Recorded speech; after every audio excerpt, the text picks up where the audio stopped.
যে আমার জিও রহমানের থেকে আমরা ভোট দিতেছি, বুঝছেন?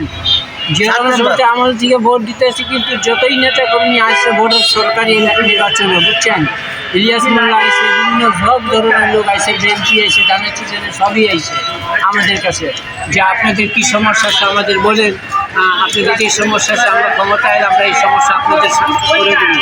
ইলিয়াস মোল্লা আইসিলেন যে আপনাদের গ্যাসের সমস্যা দিয়ে দেবো, আপনাদেরকে পুনর্বাসন করে দেবো, নানা রকমের কিছু কাহিনী করে গেছে, যাওয়ার পরে আর হয় না।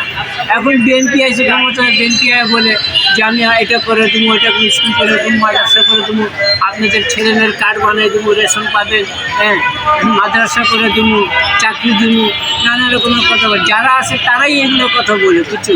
এখন আমাদের বাতিন সাহেব আসছে, উনি ক্ষমতাতে এতদিন আসেন জামাত, এখন উনি আসছে, উনি একটা ভালো লোক, এটা আমরা জানি, সবাই জানতে চাই উনি একটা ভালো লোক।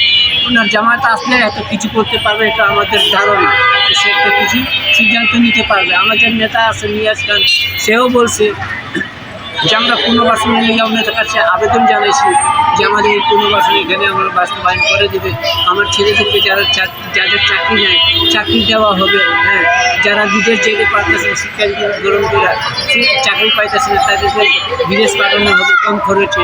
এগুলো কথা বাতিল স্যার আমাদেরকে বক্তব্য নিষেধ করে দিয়ে নিয়াজ ভাই দাড়ি পাখার পক্ষে বলছে।